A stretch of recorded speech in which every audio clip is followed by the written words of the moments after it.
ప్రార్థన చేసుకుందాం. మా దేవ, మా ప్రభా, ఈ లోకంలోకి మానవుడిగా మీరు వచ్చి మానవ సమస్యకు పరిష్కారాన్ని, పాపంనకు విముక్తిని అనుగ్రహించడమే కాకుండా మాకు ఒక మార్గాన్ని సరళం చేశావు. మాకు మార్గదర్శకుడిగా ఉన్నావు. నీ వాక్యంలోంచి ప్రభా, ప్రతి సంవత్సరం మేము జరుపుకునేటువంటి నీ పుట్టుక ఉత్సవం యాడ్వెంట్, ఈ కాలంలో ప్రభా ఒక ఖచ్చితమైనటువంటి పాఠాన్ని నేర్చుకోగలటకు మీరు మాకు సహాయం చేయమని, ఈ సమయాన్ని మాకు ఆశీర్వాదకరంగా చేయమని యేసు నామములో ప్రార్థన చేయించున్నాం తండ్రి, ఆమేన్. ప్రతి సంవత్సరం మనం క్రిస్మస్కి ఇలా వస్తూనే ఉంటాం, వాక్యాన్ని వింటూనే ఉంటాం. అయితే మీరు ప్రతిసారి యేసు ప్రభువారు ఎవరు, ఎందుకు వచ్చారు, ఎలా పుట్టారు, ఇలాంటి వర్తమానాలు చాలాసార్లు వినుండి ఉంటారు. కొన్నిసార్లు ఒక వర్తమానికుడు ఇక్కడికి వచ్చి క్రిస్మస్ సందేశం ఇవ్వకముందే మొదలు పెడుతున్నప్పుడు ఏం చెప్తారో కూడా చెప్పగలుగుతారు. దాంట్లో పెద్ద విచిత్రం ఏమి కాదు. ఎందుకంటే మనకున్నది ఒకే రక్షకుడు, ఆయన ఒకసారి పుట్టాడు. మనకి బైబిల్లో ఒక చోటే ఉంది కాబట్టి అంతకంటే ఎక్కువ మనం చెప్పలేం. అయితే ఈరోజు యేసు ప్రభువారు ఈ భూమి మీదకి రావటానికి కొంతమంది వ్యక్తులు వాళ్ళు చేయాల్సిన పని చేయకపోతే అది సాధ్యమై ఉండేది కాదు.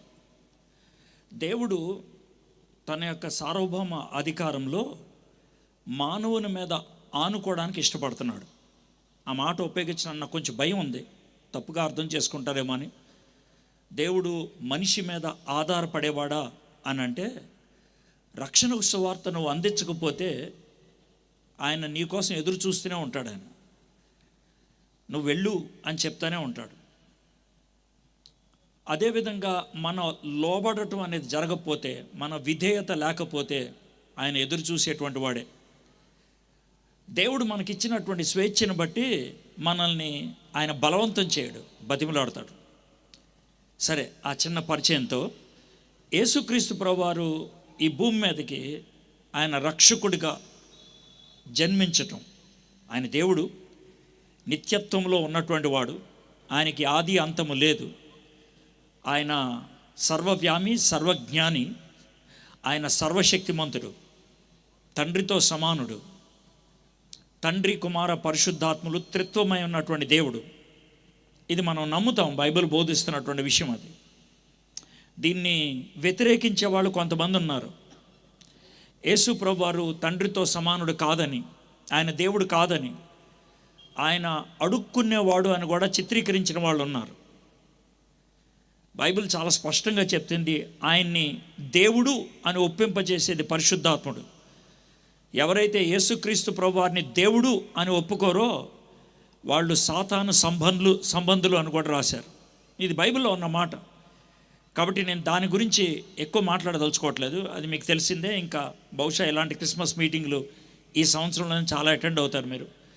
అయితే ఈరోజు యేసు ప్రభువారు భూమి మీదకి రావడానికి ఖచ్చితంగా కొంతమంది పనిచేయాల్సి వచ్చింది.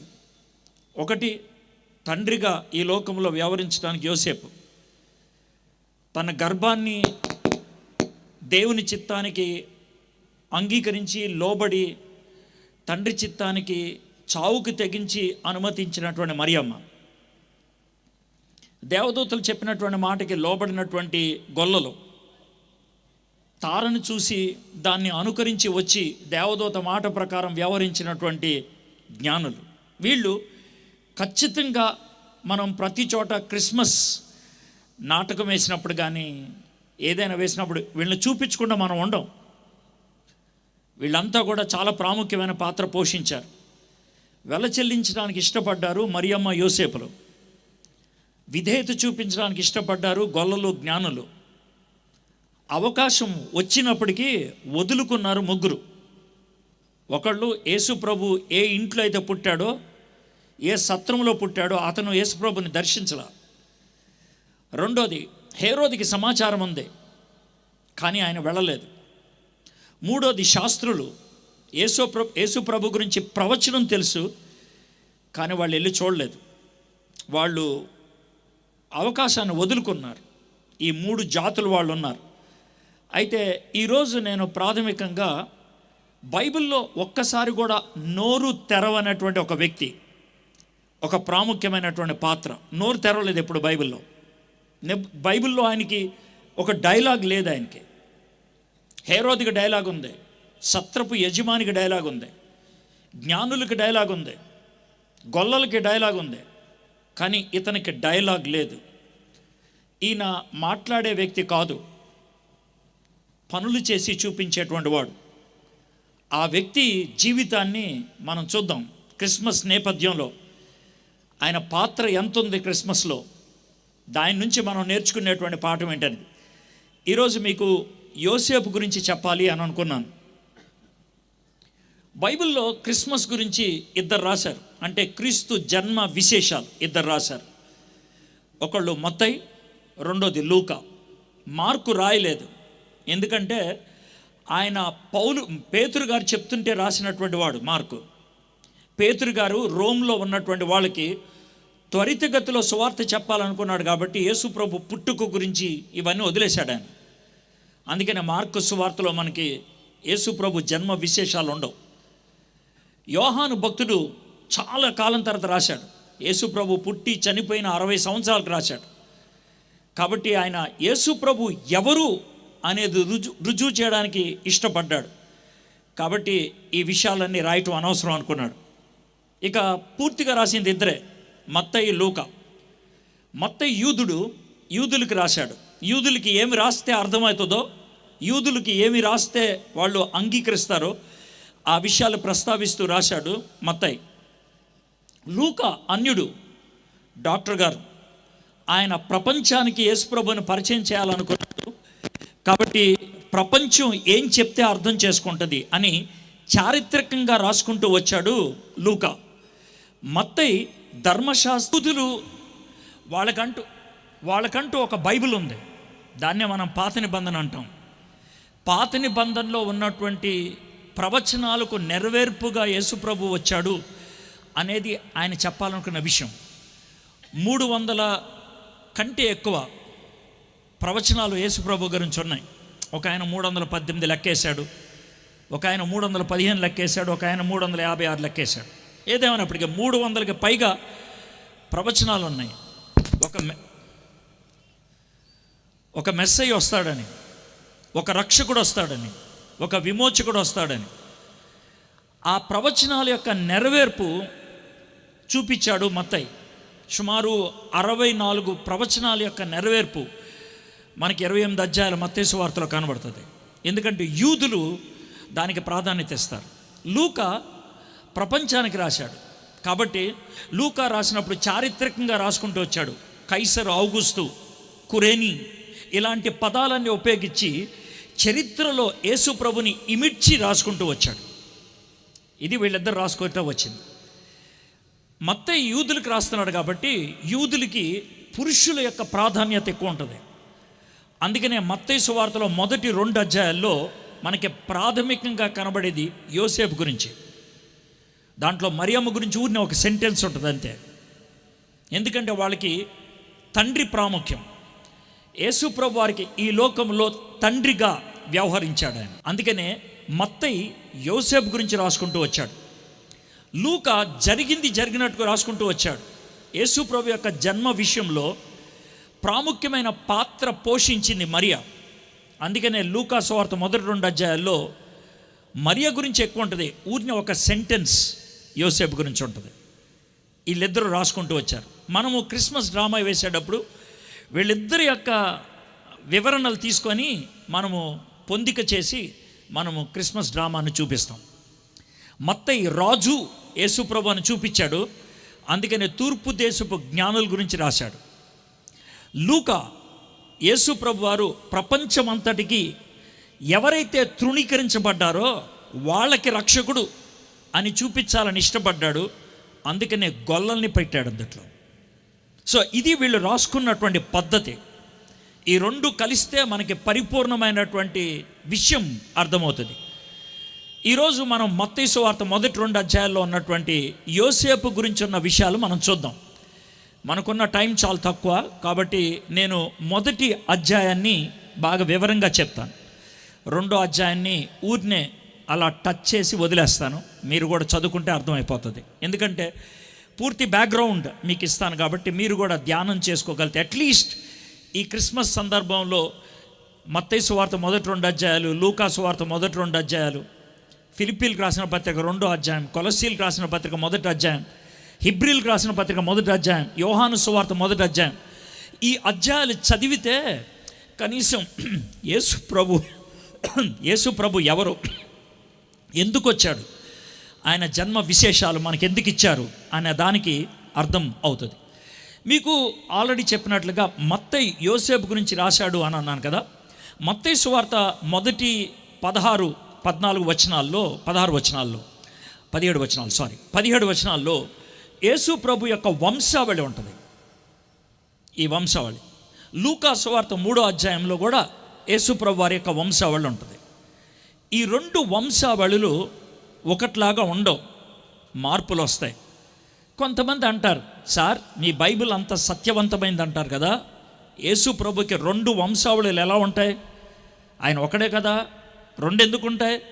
ఇది మన వాళ్ళు ఆర్గ్యూ చేసేటువంటి పద్ధతి. తప్పేం లేదు, వాళ్ళు ఆ విధంగా అంటాం కరెక్టే. అసలు వాస్తవం ఏంటి?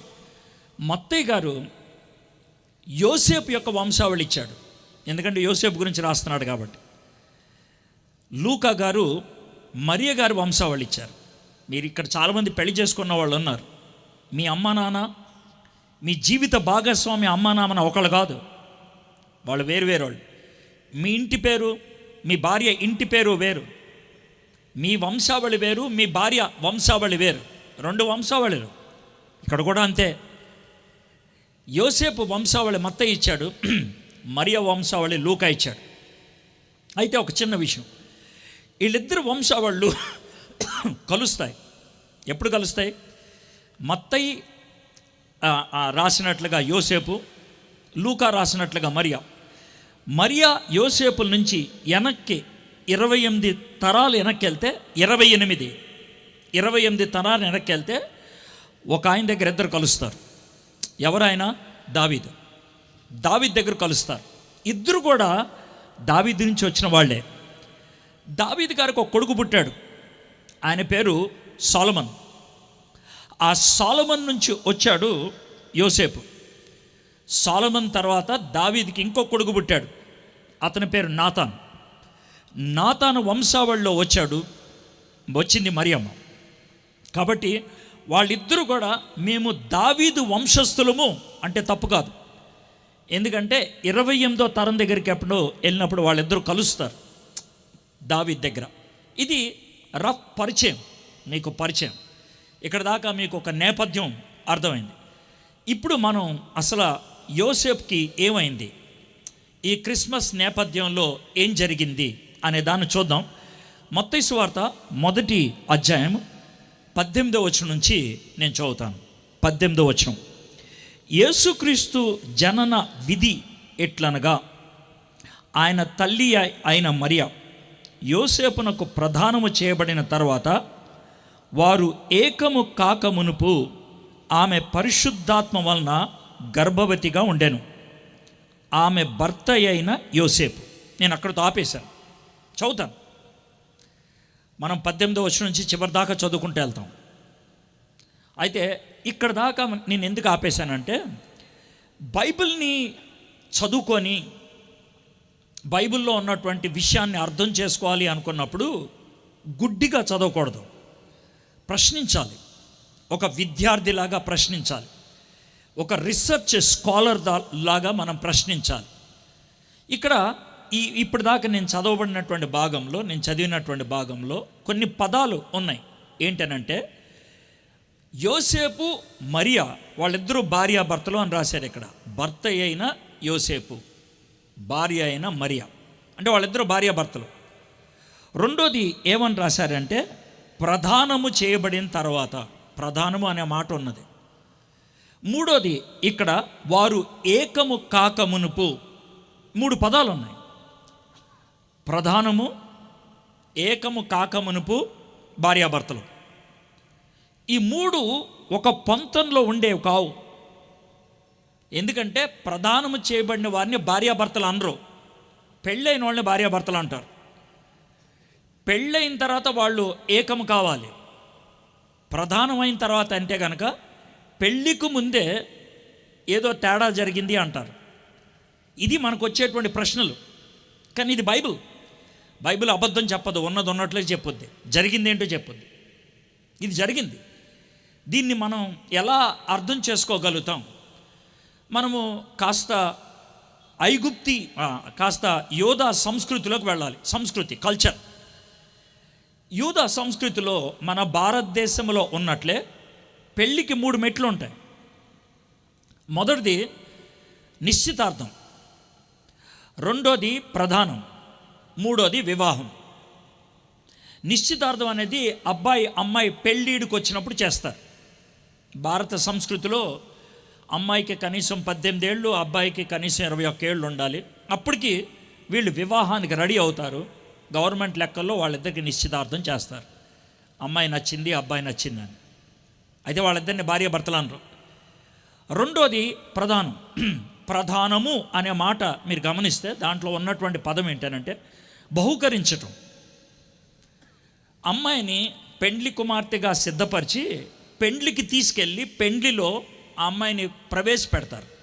దాన్ని ప్రధానం అంటారు. మన సంస్కృతిలో ఉంటుంది.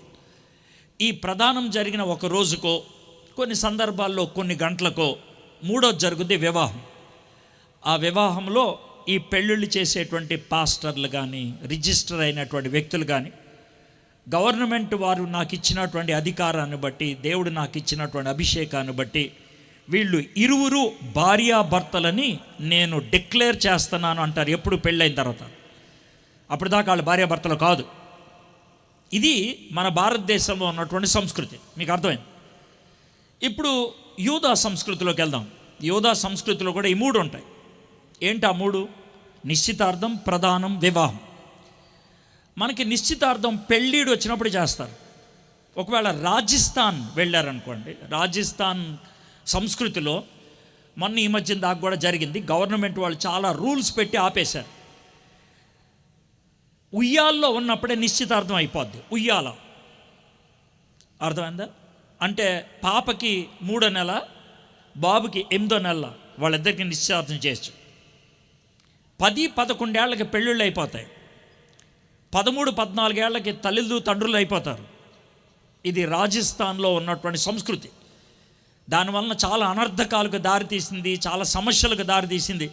అందుకనే ప్రభుత్వం దాన్ని అనేకమైన రూల్స్ పెట్టి నిషేధించడం మొదలుపెట్టింది. మీరు గమనించినట్లయితే మీలో పెద్దవాళ్ళు ఎవరు ఉన్నట్లయితే, ఏది 60 ఏళ్ళు 70 ఏళ్ళు దాటినోళ్ళు, మీ అమ్మ నాన్నోళ్ళు ఎప్పుడు పెళ్లి చేసుకున్నారు అని అడిగితే మీ అమ్మ 13-14 ఏళ్ళకి పెళ్ళైపోయిన ఉంటుంది. అప్పట్లో అలా ఉండేది. ఇది 2 మీకు ఉదాహరణలు చెప్పిన తర్వాత ఇప్పుడు నేను యూదుల సంస్కృతిలోకి వస్తున్నాను. యూదుల సంస్కృతిలో ప్రధానం అనేది సర్వసాధారణంగా బాబుకి కానీ పాపకు కానీ 7 సంవత్సరాల లోపల అయిపోతుంది. 7 సంవత్సరాల లోపల అంటే వాళ్ళు 1వ క్లాసు లేకపోతే 2వ క్లాసుకు వచ్చే లోపల ఎవరిని పెళ్లి చేసుకుంటారు అనేది నిశ్చితార్థం అయిపోద్ది. రెండోది ప్రధానం. ఎప్పుడు చేస్తారు ప్రధానం అంటే అమ్మాయి పుష్పవతి అయిన తర్వాత, మెచ్యూర్ అయిన తర్వాత, పెద్ద మనిషి అంటారు మనం మామూలు వాడుక భాషలో, అయిన తర్వాత 1 సంవత్సరం ఆగుతారు. అప్పుడు వాళ్ళు 2వ పని చేస్తారు, ప్రధానం. యూజువల్గా ఆడపిల్లలు కొంతమంది 11, కొంతమంది 14-15 ఏళ్ళకి ఈ మధ్యకాలంలో వాళ్ళు ఈ మెచ్యూర్ అవటం అనేది జరుగుద్ది, పుష్పవతి అవటం జరుగుద్ది. సో ఇది వాళ్ళకున్నటువంటి పని. అప్పుడు 1 ఇయర్ తర్వాత వాళ్ళకి ప్రదానం చేస్తారు. అయితే ఇంకొక కండిషన్ ఉన్నది, దాన్ని బట్టి కూడా ప్రదానం ఆపుతారు. ఎందుకు ఆపుతారంటే ఒకవేళ ఈ అమ్మాయిని ఎవరికైతే ప్రదానం చేశారో, ఎవరికైతే నిశ్చితార్థం చేశారో ఆ అబ్బాయి హై స్కూల్ చదువుతున్నట్లయితే హై స్కూల్ పూర్తయ్యేదాకా ఆపుతారు. హై స్కూల్లో పిల్లలు 12వ ఏట వస్తారు, 5 ఏళ్ళు చదువుతారు. కాబట్టి 16వ ఏట 17వ ఏటకి హై స్కూల్ ముగించుకొని బయటకు వస్తారు. సో వీటన్నిటినీ మనం దృష్టిలో పెట్టుకుంటే మరియమ్మ యోసేపులు ఏ వయసు వాళ్ళు అయి ఉండుంటారో మనం ఊహించవచ్చు. చాలామంది పండితులు ఒప్పుకునేది ఏంటంటే మరియమ్మ వయసు ఎక్కువలో ఎక్కువ 15 ఏళ్ళు.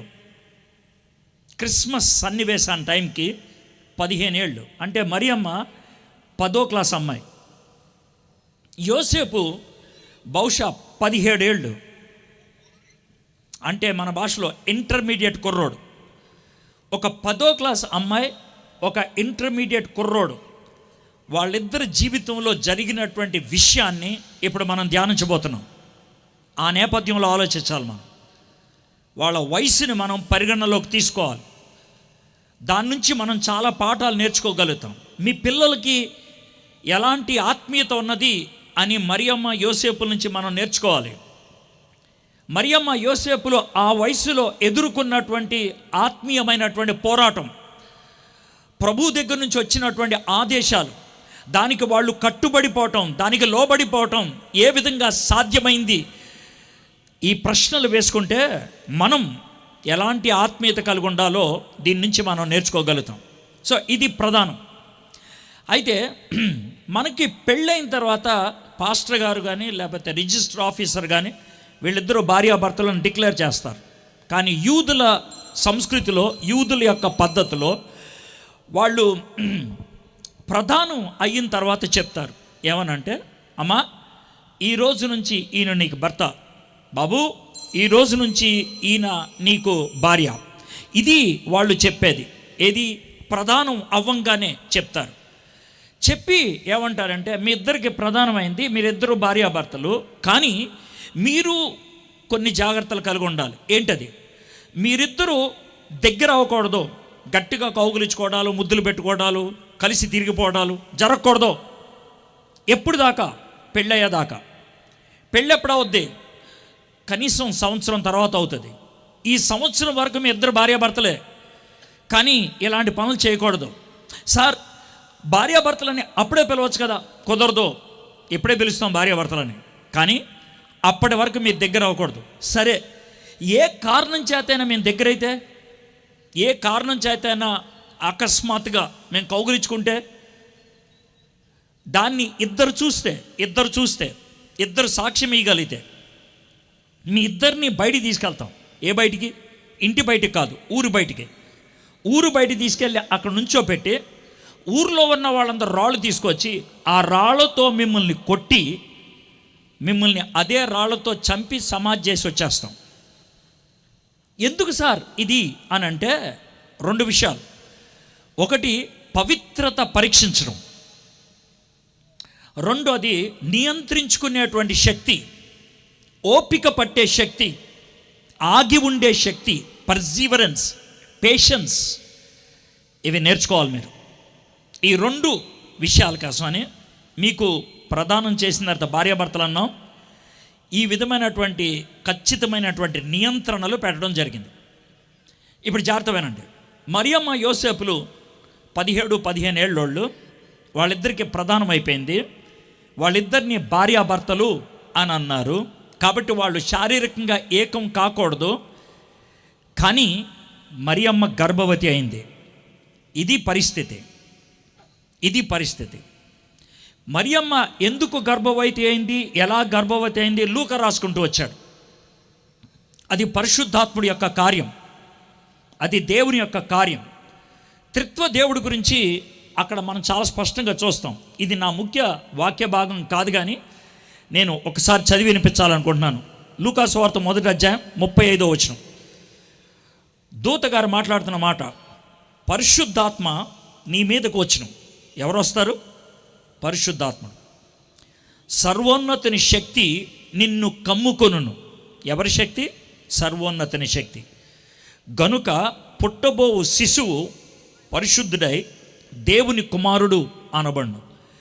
యేసుక్రీస్తు ప్రభువారు దేవుడు మానవుడిగా ఈ లోకములోకి రావడానికి అటు తండ్రి, పరిశుద్ధాత్ముడు, ఇక యేసు ప్రభువారు కూడా ముగ్గురు కూడా నిమగ్నమై ఉన్నారని ఈ వచనం ద్వారా అర్థమవుతుంది.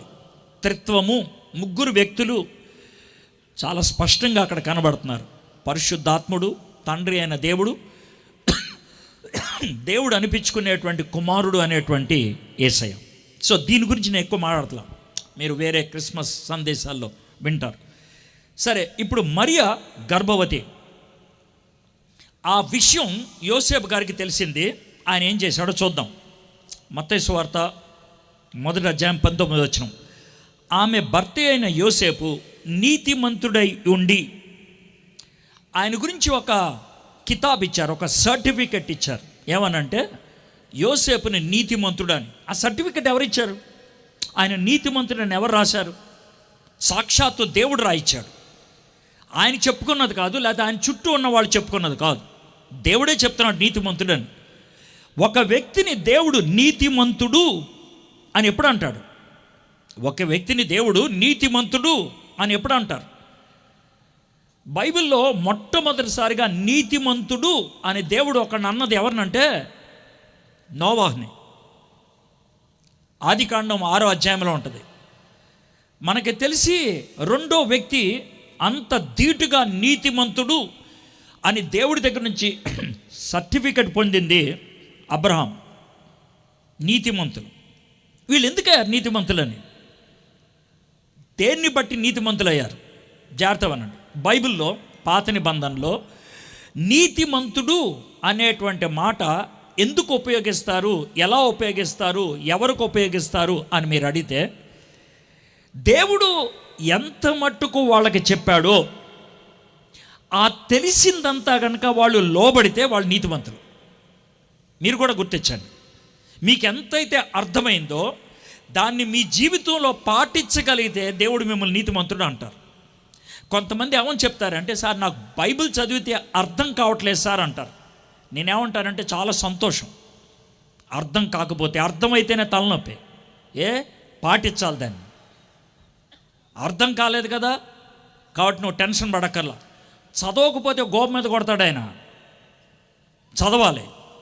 అర్థం కాకపోతే నీ మీద జాలి చూపిస్తాడు. దేవుడితో డ్రామాలు వేయొద్దు.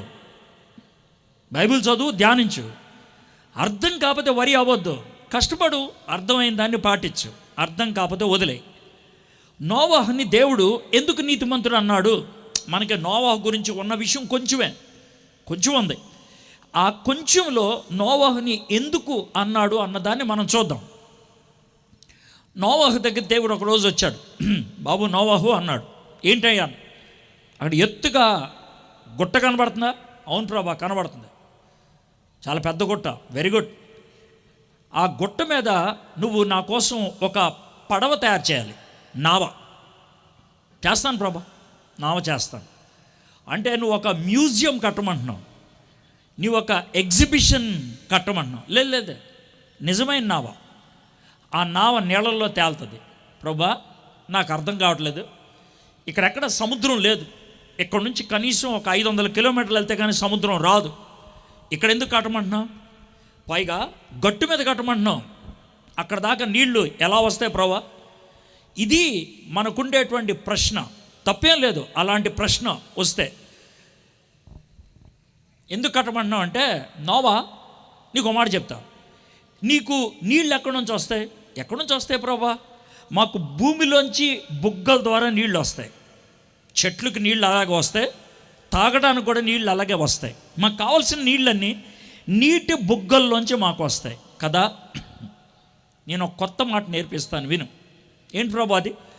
నేను నేర్పించే కొత్త మాట పేరు వర్షం. రాసుకో, వర్షం, రెయిన్. అంటే ఏంటి ప్రభా? ఏ విధంగా భూమిలోంచి నీళ్లు పైకి వస్తాయో అదేవిధంగా ఆకాశంలోంచి నీళ్లు కురిపిస్తాను ప్రభా. పైన నీళ్ళు ఉంటాయా? ఉంటాయి. నీళ్లు కురిస్తాయి అంటే చొక్కా కాదు. ట్యాప్ ఓపెన్ చేస్తే నీళ్ళు ఎలా వస్తాయి అలా వస్తాయి. నేను తూలిప్పుతా, నీళ్ళు వస్తాయి. ప్రభా నిజమేనంట. నిజం, పైనుంచి నీళ్ళు వస్తాయి. ఎంత నీళ్ళు వస్తాయి అంటే ఈ పడవ నీళ్ళలో తేలుతుంది. ప్రభా ఇంత పెద్ద పడవ? అవును. 3 అంతస్తులు ఉండే పడవ? అవును. అంత పడవ నీళ్ళల్లో తేలాలంటే సముద్రం అవ్వాలి. అది అవుతుంది, సముద్రం అవుతుంది. భూమి మీద ఉన్నటువంటి అతి పెద్ద కొండకి పైన 15 మూరలు 45 అడుగులు ఎత్తు నీళ్ళు వస్తాయి. అవునా ప్రభా? వస్తాయి, నువ్వు పడవగడ మొదలుపెట్టు. ఈ మాట విన్నాడు దేవుడి దగ్గర నుంచి, దాన్ని నమ్మాడు, అర్థం చేసుకున్నది తాను నమ్మింది పాటించాడు, అందుకే నీతిమంతుడు అన్నారు. అదే విషయం అబ్రహాం, అయ్యా నీ ఊరు వదిలే, మీ కుటుంబాన్ని వదిలే, నేను చూపించే దేశానికి రా అంటే వచ్చేసాడు. ఆయన వచ్చేసాడు. మామూలు దూరం కాదు ఆయన ప్రయాణం చేసింది. 1860 కిలోమీటర్ల ప్రయాణం చేశాడు ఆయన. 1860 కిలోమీటర్లు. భారతదేశంలో కాశ్మీర్ నుంచి కన్యాకుమారికి 33,000 కిలోమీటర్లు, సగం పైన ప్రయాణం చేసుకుంటూ వెళ్ళిపోయాడు ఆయన. దేవుడు ఎల్లు అని అంటే చెప్పింది చేశాడు, నమ్మాడు. అందుకనే నీతిమంతుడుగా ఎంచాడు దేవుడు. ఈయన యోసేపు నీతిమంతుడు, చిన్న మాటే, కానీ దాని వెనకాల ఉన్నటువంటి అర్థం ఇది. ఆమె భర్త అయిన యోసేపు నీతిమంతుడై ఉండి ఆమెను అవమానపరచనొల్లక, నీతిమంతుడే కాదు జ్ఞానవంతుడు, నీతిమంతుడే కాదు సమాజంలో బ్రతకటానికి విలువలు తెలిసినవాడు. అందుకనే ఆమెను అవమానపరచనొల్లక. ఆ అమ్మాయి ఎందుకు గర్భవతి అయిందో తెలియదు మనకి, ఎలా అయిందో తెలియదు. అల్లరి చేయటం మంచిది కాదు, ఇది ఆయనకున్న ఆలోచన. మంచోడు. రహస్యముగా ఆమెను విడనాడ ఉద్దేశించడం, సైలెంట్గా వదిలేద్దాం అనుకున్నాడు. ఇప్పుడు మీకు చిన్న ప్రశ్న రావాలి, సార్ 19వ వచనంలో మొదట్లో ఏమన్నారంటే నీతిమంతుడు అన్నారు, చివరిలో ఏమంటున్నారంటే రహస్యములు వదిలేద్దాం అనుకుంటున్నాడు. ఈ రెండు సెట్ అవుతాయి అంటారా? నీతిమంతుడైతే ఎందుకు వదిలేయాలి ఆ అమ్మాయిని? తప్పు కదా? ఇది మీకు వచ్చేటువంటి ప్రశ్న. వెరీ గుడ్, రావాలి ఎలా ప్రశ్న, అప్పుడు అర్థమవుతుంది. నీతిమంతుడు అని ఎప్పుడు అంటారన్నాను? దేవుని మాటకు లోబడేవాడిని, దేవుని ఆజ్ఞకు శిరస వహించేవాడిని. యోసేపు గారికి ధర్మశాస్త్రం తెలుసు, యోసేపు గారికి పాత నిబంధనలో ఇచ్చిన ఆజ్ఞలు తెలుసు. ద్వితీయోపదేశకాండం 25వ అధ్యాయంలో దేవుడి ఆజ్ఞ ఇచ్చాడు. ఒకవేళ ఒక అబ్బాయి అమ్మాయి పెళ్లి చేసుకుంటే అమ్మాయి యొక్క కన్యరికం డౌట్ అయితే, ఆ అమ్మాయి ఇంకో అబ్బాయితో ఇదివరకు గడిపింది అని తెలిస్తే ఆ అబ్బాయికి దేవుడిచ్చినటువంటి ఆజ్ఞ, జాగ్రత్త వినండి, ఇది ఆజ్ఞ, సలహా కాదు, ఆజ్ఞ. ద్వితీయోపదేశకాండం 25వ అధ్యాయం మొదటి 4 వచనాల్లో ఏం చేయాలి తెలుసా?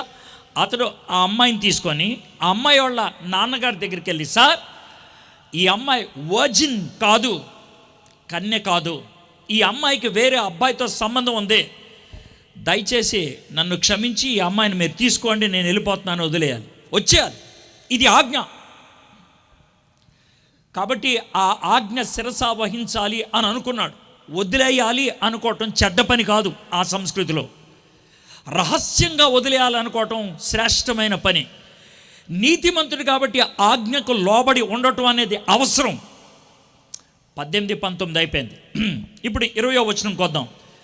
అతడు ఈ సంగతులు గూర్చి ఆలోచించుకొనుచుండగా, ఈ మాట ఎందుకు రాశారు? ఆలోచించుకుంటున్నాడని. ఈ మాట 10 మందితో డిస్కస్ చేసేది కాదు, 10 మంది దగ్గరికి వెళ్ళి సలహాలు తీసుకునేది కాదు.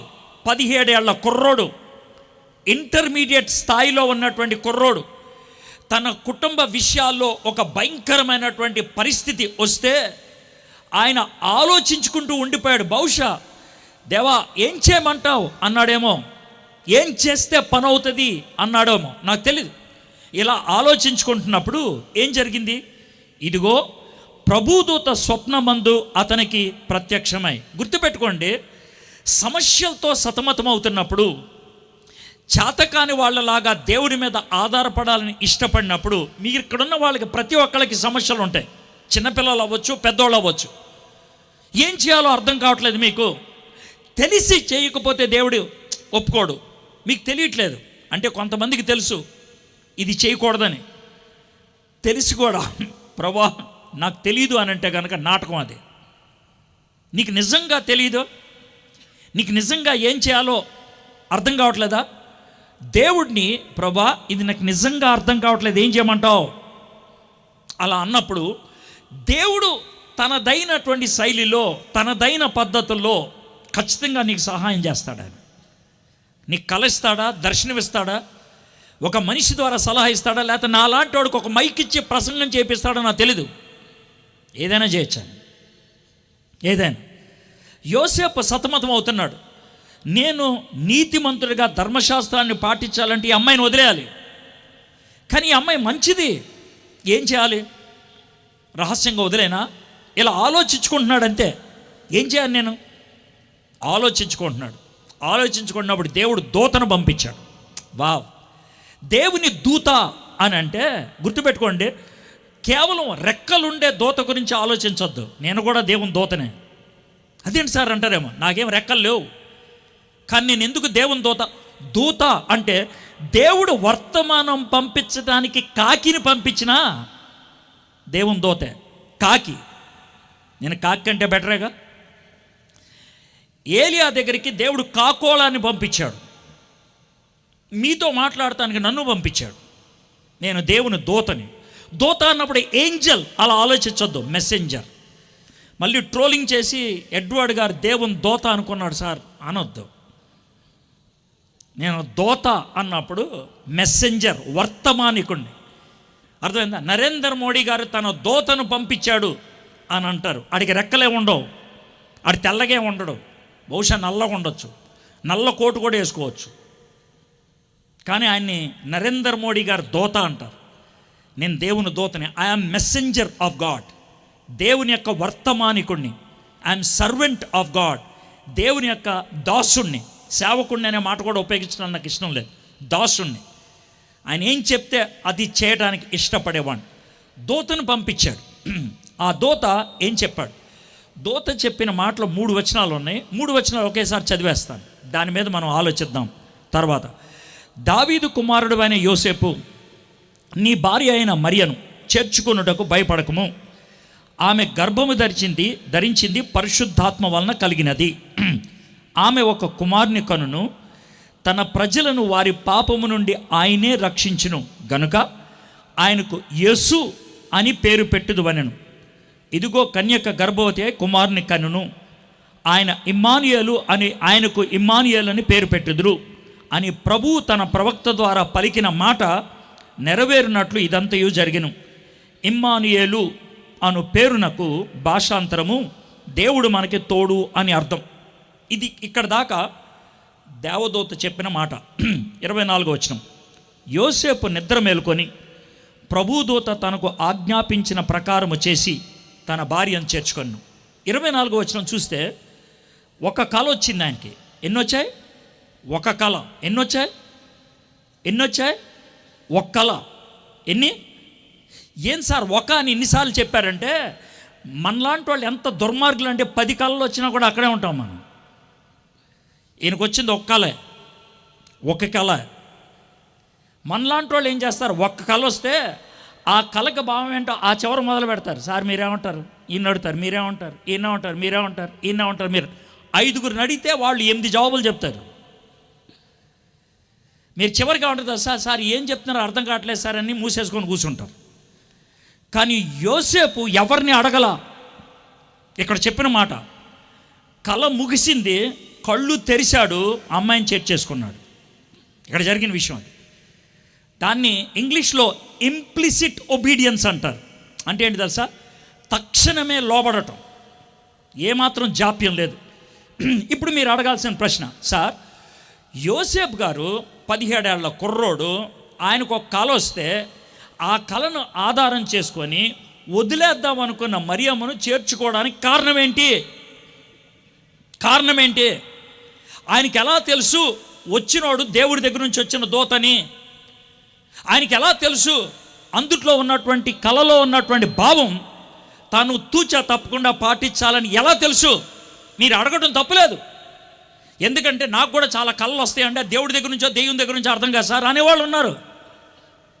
నాకు కూడా చాలా ఊహలు వస్తాయి సార్, అది దేవుడి దగ్గర నుంచా నాకు వచ్చిందని నాకు తెలియదు సార్. గుడ్, మంచిది. ఆ ప్రశ్న అడగడం మంచిది. ప్రశ్న అడగకుండా వచ్చిన ప్రతి కళ దేవుడి దగ్గర నుంచి వచ్చిందనుకోవటం, వచ్చిన ప్రతి ఆలోచన దేవుడి దగ్గర నుంచి వచ్చిందనుకోవటం అది పొరపాటు. ప్రశ్నించడం కరెక్టే. యోసేపు ప్రశ్నించుకొని ఉండుంటాడా? ఆయనకు వచ్చినటువంటి జవాబులు ఏంటి? ఆ కలలో ఉన్నటువంటి విషయాలు ఏంటి ఇవి మనం చూద్దాం. మళ్ళీ వస్తున్నాను 20వ వచనం 2వ భాగం. దావీదు కుమారుడు అయిన యోసేపు, ఆయన్ని అడ్రస్ చేసిన పద్ధతి ఏంటి? దావీదు కుమారుడైనటువంటి యోసేపు. అదే అధ్యాయంలో 16వ వచనం చూడండి. మత్తయి సువార్త 1వ అధ్యాయం 16వ వచనం. యాకోబు మరియ భర్త అయిన యోసేపును కనెను. ఈ మాటలను బట్టి యోసేపు గారు వాళ్ళ నాన్న పేరేంటి? యాకోబు. అంటే యాకోబు అంటే ఆది కాండంలో ఉన్న యాకోబు అనుకోవద్దు, అర్థమైందా? ఆ యాకోబుకి ఇప్పటి కాలానికి 1800 సంవత్సరాల గ్యాప్ ఉంది. ఎంత? 1800. సరే వీడికి ఎందుకు యాకోబు అని పేరుందంటే నేను ఏం చేయను, ఈ స్టేజ్ మీదే ఒకే పేరు ఉన్న వాళ్ళు 2-3 ఉంటారు. దానికి మనం ఏం చేద్దాం? వాళ్ళు ఆ పేరు పెట్టుకున్నారు, అర్థమైంది? ఈయన పేరు కూడా యాకోబే. ఈ యాకోబు ఆ యాకోబు కాదు, మోసగాడే అని యాకోబు అని పాడతారు. ఆయన కాదు, ఈయన ఒక యాకోబు. ఆయన కొడుకు యోసేపు. కానీ గబ్రియలు దూత ఎలా సంబోధించాడు?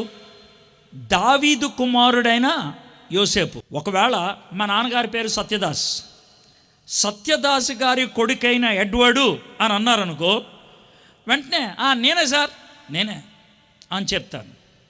అలా కాకుండా ఒకవేళ ఇంకొకళ్ళు ఎవరైనా లేచి జాన్ విలియం గారి కొడుకైన ఎడ్వర్డ్ విలియం అని అన్నారనుకోండి, నాకు ముందు డౌట్ వస్తుంది. ఎందుకంటే ఆయన మా నాన్న కాదు, కానీ ఆయన పిలిచిన పద్ధతి కూడా రాంగ్ కాదు. ఏంటి సార్ అంటారు.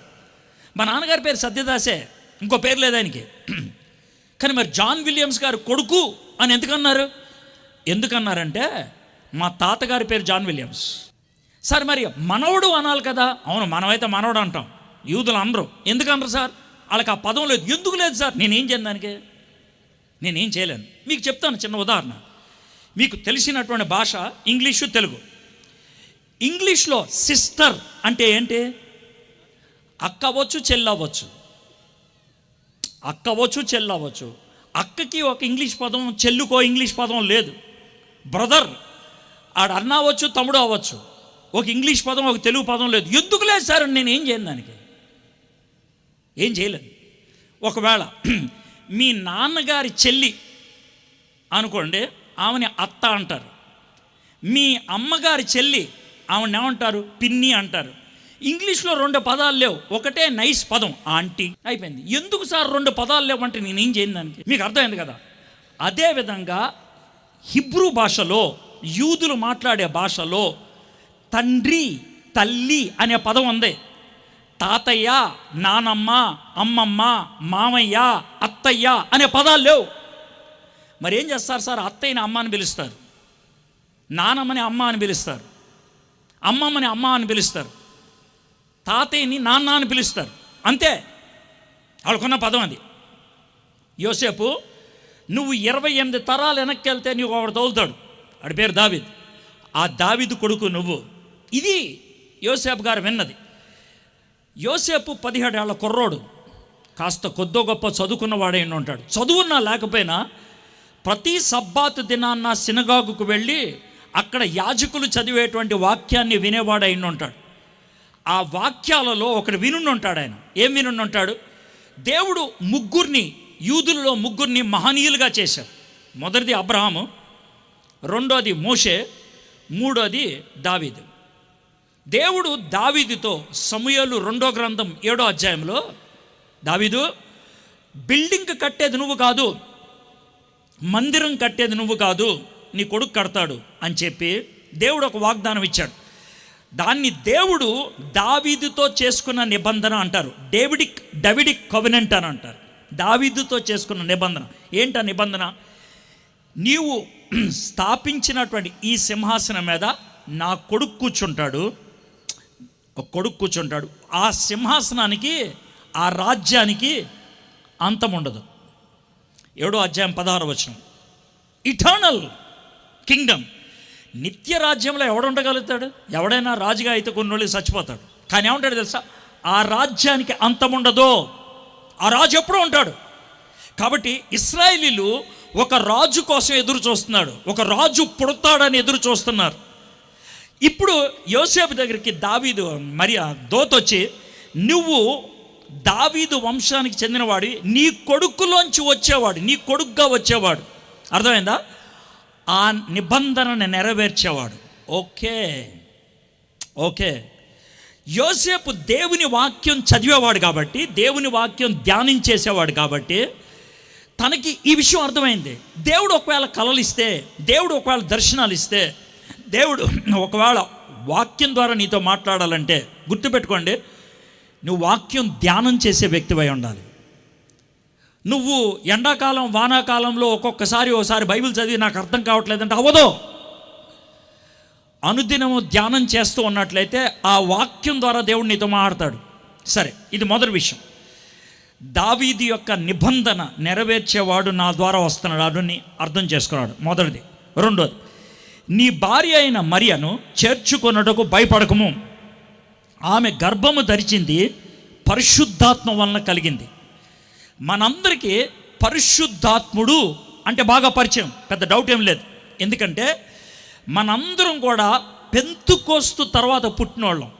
పెంతుకోస్తు దినాన్న పరిశుద్ధాత్ముడు సంఘాన్ని ఆరంభించాడు, ఆ తర్వాత వరాలు ఇవ్వటం మొదలుపెట్టాడు. ఇవన్నీ మనకు తెలుసు. కాబట్టి పరిశుద్ధాత్ముడు అని అంటే తిన్నగా చర్చికి వచ్చే వాళ్ళు ఎవరికి డౌట్ రాదు. కానీ యోసేపు గురించి ఆలోచిద్దాం. యోసేపుకి పరిశుద్ధాత్ముడిని పరిచయం చేయలా. పెంతుకోస్తు ముందున్నాడు ఆయన. పెంతుకోస్తుకి 33 సంవత్సరాల ముందున్నాడు యోసేపు. కానీ పరిశుద్ధాత్మ వలన జరిగింది అంటే ఆయన నమ్మాడు. లేకపోతే కలలోంచి బయటకు వచ్చిన తర్వాత రావాల్సిన ప్రశ్న ఏంటంటే, ఈ పరిశుద్ధాత్ముడు ఎవడో, ఈయన ఎందుకు కమ్ముకున్నాడు, ఇన్ని ప్రశ్న రావాలి. రాలా. ఎందుకు వచ్చి ఉండదు అని అంటే, ఆయన, నేను చెప్పాను కదా, ప్రతి సబ్బాతు దినాన్న వాక్యాన్ని వినేవాడు అని చెప్పాను కదా. నీకులాగా నాకులాగా బైబిల్ లేదు యోసేపుకి. నీకులాగా నాకులాగా యూట్యూబ్ ఛానల్ లేదు ఆయనకి. నీకులాగా నాకులాగా ఎప్పుడు పడితే అప్పుడు పేజీలు తిప్పడానికి అవకాశం లేదు. చేతిలో కాగితం లేదు. నేను మీకు ఫోన్ చేసి, అరే నా పిన్ నెంబర్ చెప్తాను అని అంటే, అరే కాగితం లేదురా, సార్ జాగ్రత్త చెప్పు, 8936 8936 8936 8936 మనసులో దాచుకున్నావు. ఎందుకో తెలుసా? కాగితం లేదు కాబట్టి. బైబిల్ని మనసులో దాచుకోవటం మానేసాం, ఎందుకంటే చేతిలో కాగితం ఉంది కాబట్టి. ఒక దినం వస్తుంది, ఈ కాగితాలు లేచిపోతాయి. అప్పుడు నీ హృదయంలో దాచుకోవటం చేత కాకపోతే ఏమవుతుందో ఆలోచించండి. ఒకసారి ఒక ముస్లిం ముల్లాతో మాట్లాడుతూ నేను అన్నాను, సార్ ఒకవేళ ఖురాన్ కనుక తగలబడిపోతే ప్రపంచం అంతా ఏమవుద్దంటే, మాకేం టెన్షన్ లేదు సార్ అని అన్నాడు. ఏ అనంటే 17 లోపుల మాలో చాలామంది మద్రాసా అనే దాంట్లో జాయిన్ అవుతారు.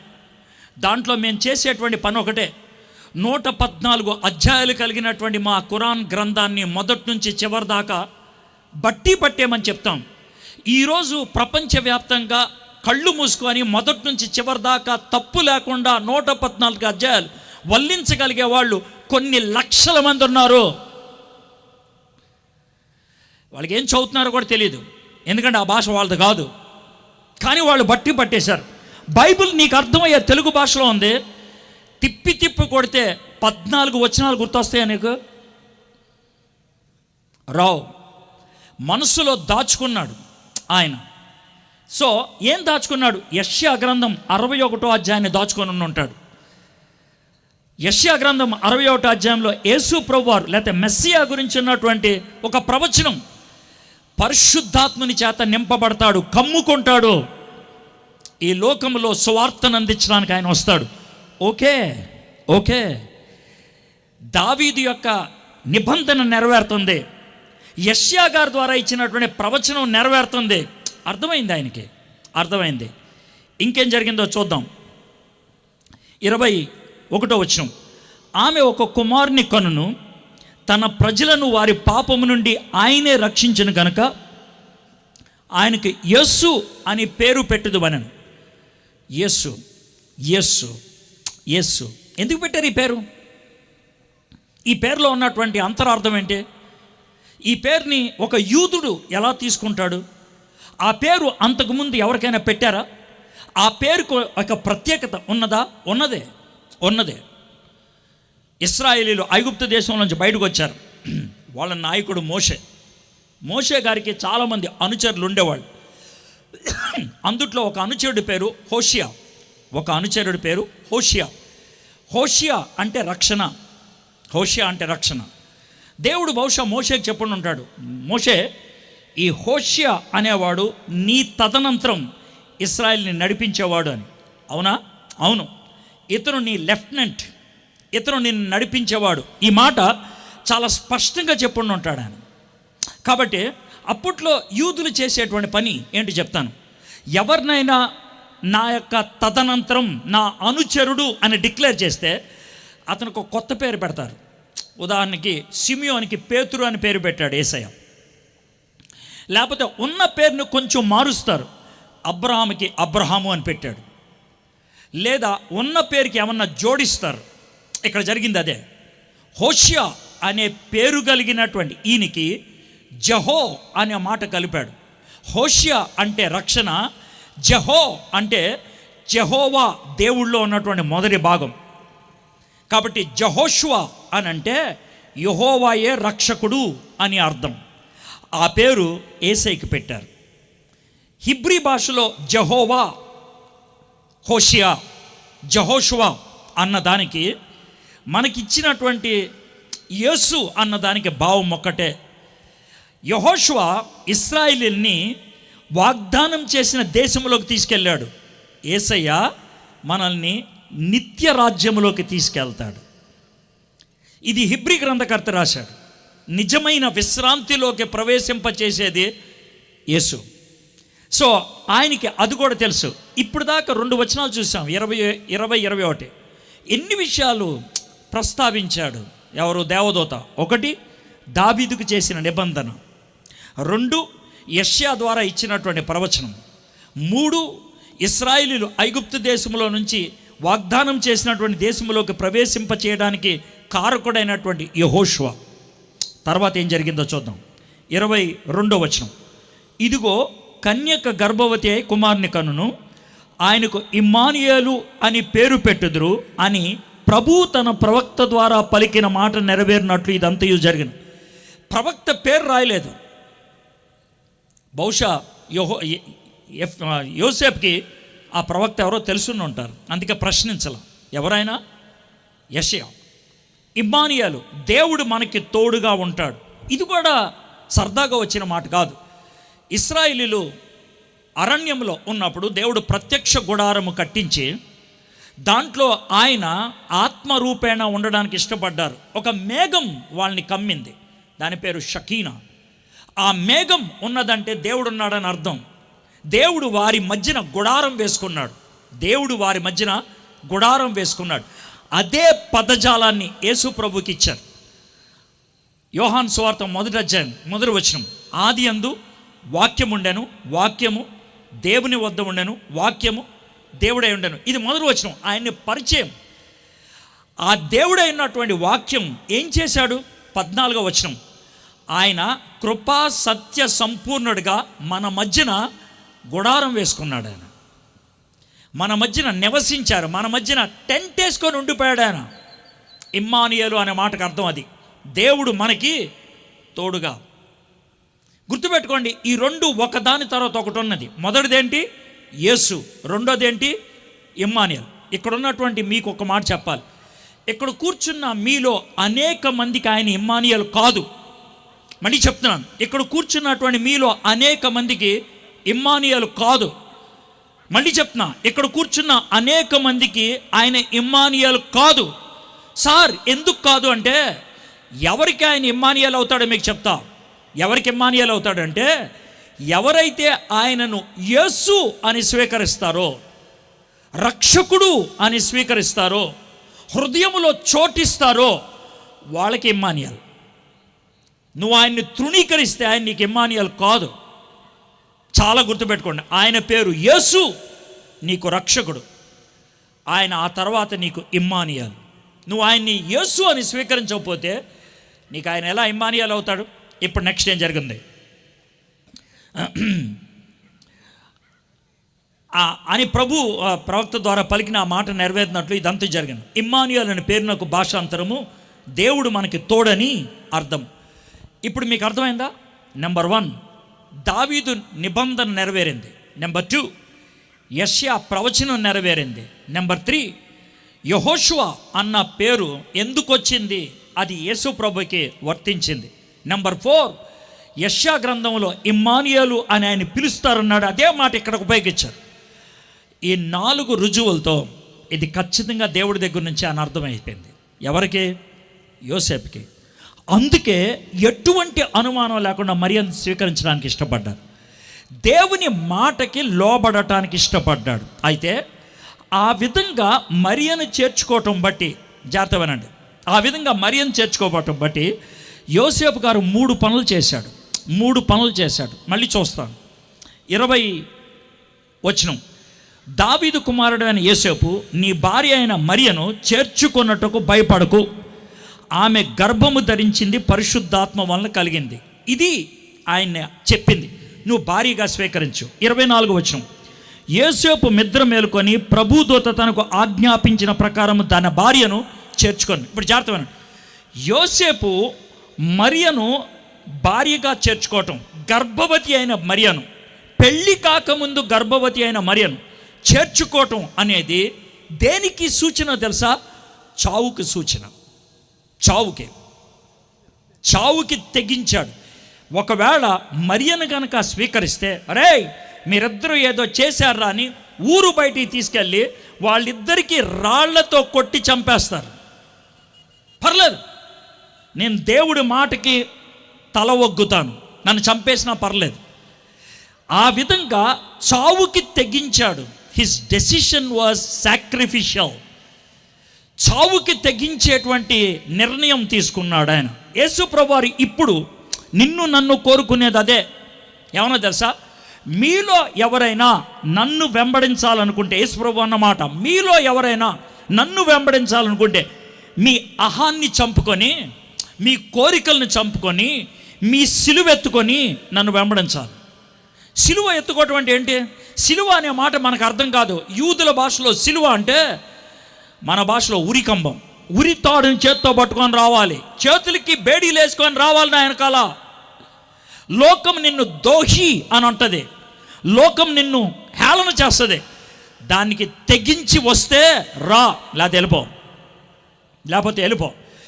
అస్సాం రాష్ట్రంలో సుమారు 130-140 సంవత్సరాల క్రితం జరిగినట్టు విషయం. 1870-80 ఆ ప్రాంతాల్లో, 150 సంవత్సరాలు అనుకోవచ్చు.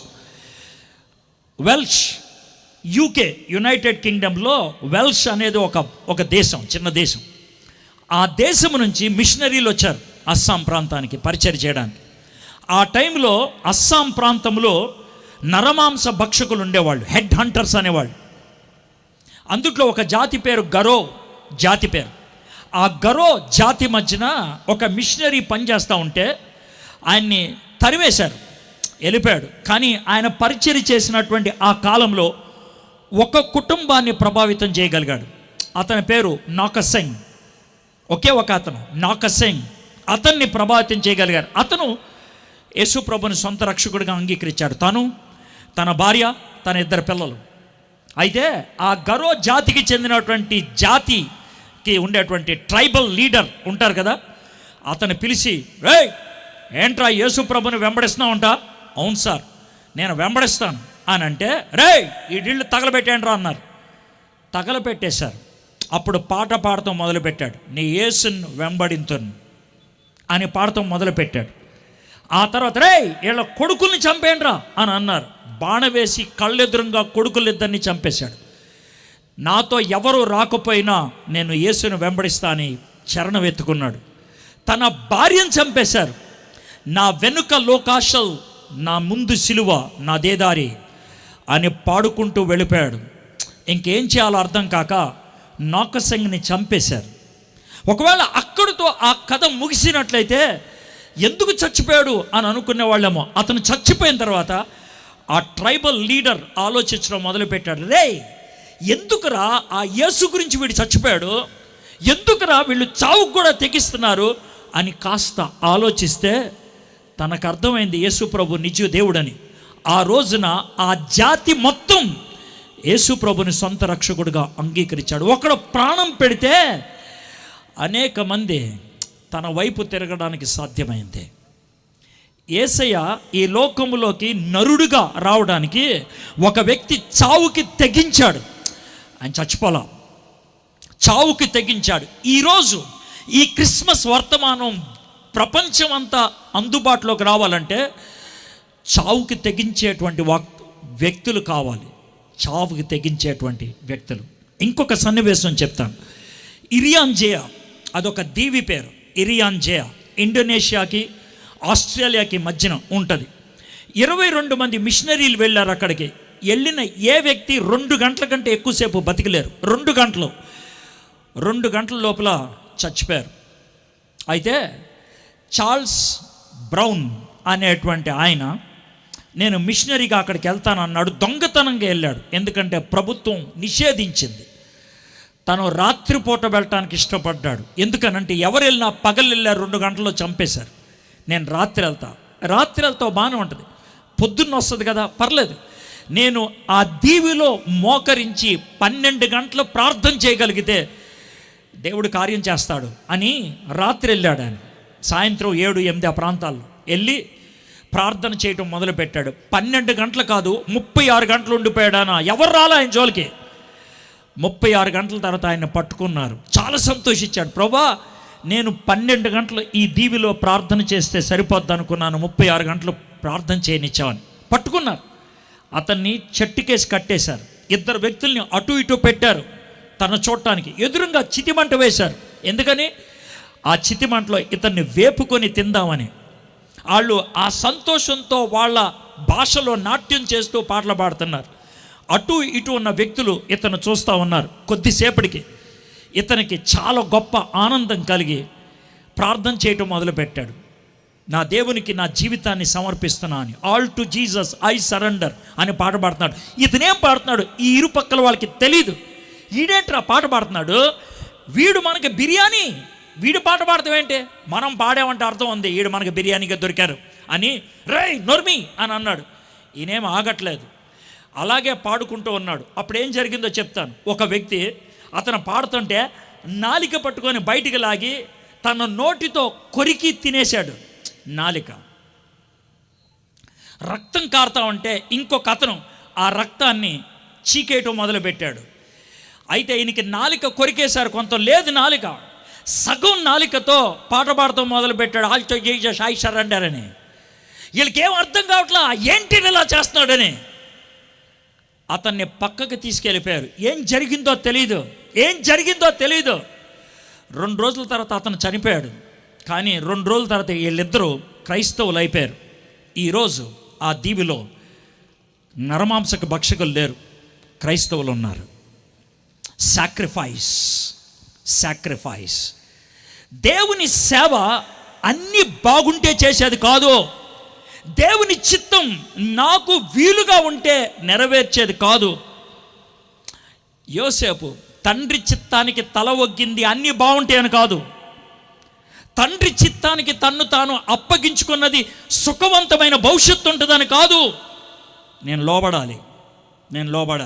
ఇక్కడున్నటువంటి మీలో ఎంతమంది మీరేం చేయాలో మీకు తెలుసు, కానీ అది మీకు సంతోషాన్ని ఇవ్వదని మానేశారేమో. క్రైస్తవుడు అవ్వడానికి సంతోషపడరు కొంతమంది, సర్టిఫికెట్ వదులుకోవడానికి ఇష్టపడరు కొంతమంది, అన్యాయంగా సంపాదించిన డబ్బు వదులుకోవడానికి ఇష్టపడరు కొంతమంది. తెలిసిందే ఇది. నీకు ఇంకోటి వచ్చి ప్రసంగం చేయాలా? తెలిసిందే మనం చేయనప్పుడు కొత్త దాన్ని దేవుడు ఎందుకు చెప్తాడు మనకి? యోసేపు సాక్రిఫిషియల్గా బతికాడు. ఆయన తెగించుకున్నాడు. తర్వాత ఏం చేశాడు? 21వ వచనం. ఆమె ఒక కుమారుని కనును, తన ప్రజలను వారి పాపము నుండి ఆయన రక్షించును గనుక ఆయనకు యేసు అని పేరు పెట్టుదు అనను. ఈ స్టేజ్ మీద చాలామంది సేవకులు ఉన్నారు. ఏళ్లలో ఎవరో ఒకరిని మీ ఇంటికి పిలిచారు. ఎందుకనంటే మీ ఇంట్లో చిన్న బాబు పుట్టాడు, వాళ్ళని పిలిచి ప్రార్థన కూడిక పెట్టారు. ఒకవేళ ఆ ప్రార్థన కూడికలో ఆయన మైకు పట్టుకొని, ఏమండి ఈ బాబు చాలా బాగున్నాడు, ఈ బాబుకి తిమోతి అని పేరు పెట్టండి అన్నాడు అనుకో ఆ పాస్టర్ గారు, మీకేమొస్తుంది? నువ్వెవడో నా కొడుకు పేరు పెడతానికి? నువ్వెవడో అసలు? నేనేమన్నా అడిగానా? నేనేమన్నా సలహా అడిగానా? నువ్వెవడోరా నా కొడుకు పేరు పెడతానికి? నా కొడుక్కి నేను పెట్టుకుంటా పేరు. బహుశా నా కొడుక్కి ఈ పేరు పెట్టండి అని నీకు చెప్తావు నువ్వు అంతే. నువ్వు అక్కడి దాకా ఉండు, హద్దులు మేరొద్దు. నువ్వెవడరా నా కొడుకు పేరు పెడతానికి? నువ్వెవడవే, కుదరదు. ఇక్కడ యోసేపు మరియకి పుట్టేటువంటి బిడ్డకు ఈ లోకంలో తండ్రి పేరు ఎవడు పెట్టాలి? యోసేపు. కానీ దేవదూత ఏమన్నాడు తెలుసా? బాబుకి నువ్వు తండ్రిగా ఉండాలి, కానీ పేరు నేను పెడతాను. పేరు పెట్టడం అంటే అర్థం ఏంటో మీకు తెలియాలంటే చెప్తాను. 2 ఉదాహరణలు చెప్తాను. బళ్ళో పుస్తకాలు ఇస్తారు పిల్లలకి. ఏది జూన్ మాసంలో స్కూల్ తెరవంగానే పుస్తకాలు ఇవ్వగానే పిల్లలు చేసే మొదటి పని ఏంటి తెలుసా? అందరి చేతుల్లో అదే పుస్తకం ఉంటుంది కాబట్టి ఆ పుస్తకం మీద ఏం చేస్తారు వీళ్ళు? ఒకవేళ నీ పుస్తకం తీసుకొని నా పేరు రాస్తానంటే ఎలా ఉంటుంది? ఇప్పుడు నీకు అర్థమైందా? నా పుస్తకం మీద నా పేరు ఉంటుంది. ఇది నాది పేరు రాయడానికి అర్థం ఇది నాది. నీకు ఒక కుక్క పిల్లని బహుమానంగా ఇచ్చాను. ఇస్తే కుక్క పిల్లని నీది అనుకోవడానికి నువ్వు మొదటి చేసే పని ఏంటి తెలుసా? దానికి ఒక పేరు పెడతావు, టిమ్మీ. 10 రోజులు 15 రోజులు పట్టింది దానికి టిమ్మీ అనే విషయం అర్థం అవడానికి. 15 రోజుల తర్వాత టిమ్మీ అంటే వెనక్కి తిరిగితే మమ్మీ, దీనికి అర్థమైపోయింది దాని పేరు టిమ్మీ అని. ఇది నాది, నేను పెడతాను పేరు. అర్థమైందా? దీంట్లో జాగ్రత్తమేనండి. గబ్రియలు దూత యోసేపుకి చెప్తున్న మాట ఏంటి తెలుసా? పుట్టినది బాబు మరియమ్మకే, పుట్టిన బాబుకి లోకముల తండ్రివి నీవే, కానీ ఆ బాబు ఎవరో తెలుసా? దేవుడికి చెందినోడు. ఆయన పెడతాడు పేరు. ఇది యేసేకు ఒక్కడికే చెల్లుద్దా? లేదు, మీ పిల్లలకు కూడా. మీ పిల్లలు కాదు. ఎవడరా నువ్వు అంటాను? అవును, మీకు దేవుడు పిల్లల్ని ఇచ్చాడు. అర్థమైందా? మీ కడుపున ఒక గ్రౌండ్ అనుకోండి. ఆ గ్రౌండ్కి పునాది వేసింది మీ ఆయన. ఆ గ్రౌండ్లో బిల్డింగ్ కట్టింది దేవుడు. ఆ బిల్డింగ్ లేకపోతే కొడుకు కూతురు దేవుడికి చెందినవాడు. ఆ పిల్లల్ని పెంచమని దేవుడు నీకు ఇచ్చాడు. సరిగ్గా పెంచకపోతే మీ గోబాయిస్తాడు, బాగా పెంచితే ప్రైజ్ ద లార్డ్ అంటాడు. దేవుడు మనకిచ్చు స్వాస్థ్యం. మీ పిల్లల్ని ఎలా పెంచుతున్నారో ఆలోచించండి. మీ పిల్లలకి మీరు బాధ్యులు. మీ పిల్లల్ని దేవుడు ఇచ్చినటువంటి పిల్లలు, దేవుడి పిల్లలని దేవుడి కోసం పెంచారా? దేవుడి కోసం మీ పిల్లలు పెరగకపోతే ఇంకొక్కడికే పెరుగుతారు. ఎవడు సరాడు? దెయ్యం. ఇంక 3 ఆప్షన్ లేదా? లేదు. అయితే నీ కొడుకు కూతురు దేవుడికి కొడుకు కూతురా, దెయ్యానికి కొడుకు కూతురా? ఎవరికి కొడుకు కూతురుగా చేశావు? చాలా సీరియస్గా ఆలోచిస్తాను సార్. వాళ్ళు పెద్దోళ్ళు అయిన తర్వాత బూతులు వస్తున్నాయి నా నోటమాట. కష్టపడి ఆపేసుకున్నాం, కొంచెం మర్యాదగా మాట్లాడదామని. 17 ఏళ్ల యోసేపు ఈ స్థాయికి వస్తే అడ్డగాడిదలాగా పెరిగారు నీ కొడుకులు కూతుర్లు. వాళ్ళకి పెద్ద అయిన తర్వాత నేర్చుకుంటారంటావా? సిగ్గులేనిగా. నేర్పించాల్సిన బాధ్యత నీదే. వాళ్ళు నేర్చుకుంటారంటే వాళ్ళు ఏమన్నా కుక్కలా నేర్చుకోవడానికి? వాళ్ళు ఏమన్నా పిల్లులా నేర్చుకోవడానికి? వాళ్ళు ఏమన్నా కాకులు కుక్కలు పిల్లులు సహజాతాలు. అవి నేర్చుకోవు, అవి జీవిస్తాయి. కానీ నీ కొడుకు కూతురు సహజాతాలు కాదు, మనుషులు. వాళ్ళకి నేర్పించాలి. నేర్పించకపోతే దేవుడు నేను లెక్క అడుగుతాడు. కాబట్టి వాడు నాకు కొడుకు, నువ్వు కేవలం పెంచాలి. సబ్మిట్ అయ్యాడు దేవుని చిత్తానికి తాను అప్పగించుకున్నాడు. ఇది రెండోది. మొదటిది ఆయన చావుకు తెగించాడు. రెండోది సమస్తాన్ని అప్పగించుకున్నాడు. మూడోది చూద్దాం. 25వ వచనం చదువుతున్నాను. ఆమె కుమారుని కను వరకు ఆమెను ఎరుగకుండెను. అంటే వాళ్ళిద్దరూ శారీరకంగా దగ్గర అవ్వలేదు. అతడు ఆ కుమారునికి యేసు అని పేరు పెట్టాను. ఏం జరగకుండా ఉంటుంది? ఇది ఇప్పుడు నేను ఇచ్చేటువంటి ఈ తలంపు ఉందే, ఇది నా సొంత తలంపు కాదు, కాపీ కొట్టాను. ఎక్కడి నుంచి కాపీ కొట్టాను కూడా చెప్తాను. ఎప్పుడైనా ఎక్కడి నుంచి అయినా ఒక ఆలోచన తీసుకుంటే వాళ్ళ పేరు చెప్పగలిగితే చెప్పడం మంచిది, లేకపోతే ఒకళ్ళ దగ్గర నుంచి తీసుకోవడం అని చెప్పడం మంచిది. అంతేగాని ఎవడదో సంపాదించి నీ సొంత డబ్బా అని మాత్రం చెప్పొద్దు. అంతకంటే దరిద్రం కూడా ఉండదు. పాస్టర్లు చెప్తున్నా, అంతకంటే దౌర్భాగ్యం కూడా ఉండదు. ఒకవేళ ఎక్కడి నుంచి అయినా అద్దెకి తెచ్చుకుంటే చెప్పు, అర్థమైందా? ఈ తలంపు నేను ఒక మహానుభావుడు ఇచ్చినటువంటి ప్రసంగంలో నేను విన్నాను. దాన్ని పాడ్కాస్ట్ అంటారు, ఇంగ్లీష్లో వర్తమానం ఇచ్చాడు. నేను చెప్పేది ఇప్పుడు 20 నిమిషాలు మాట్లాడాడు, నేను అంతసేపు మాట్లాడను, 2 నిమిషాలు ముగిస్తాను. ఆయన మామూలుడు కాదు, ప్రపంచంలో బాగా పేరు ప్రఖ్యాతులు గడించినటువంటి వ్యక్తి. ఎవరు అంటే నీల్ ఆమ్స్ట్రాంగ్. మొట్టమొదటిసారిగా చంద్రుడి మీద కాలు పెట్టినటువంటి వ్యక్తి. చంద్రుడి మీద ఉన్నటువంటి మట్టి, రాయి అలాంటి భూమి మీదకి తీసుకొచ్చినటువంటి మొట్టమొదటి వ్యక్తి నీల్ ఆమ్స్ట్రాంగ్. ఆయన ఏమని చెప్తాడు తెలుసా? ప్రపంచంలో ఎక్కడికి వెళ్ళినా, నీల్ నువ్వెంత గొప్పడువయ్యా, చంద్రుడిని తాకావు మొదట అని అన్నారు.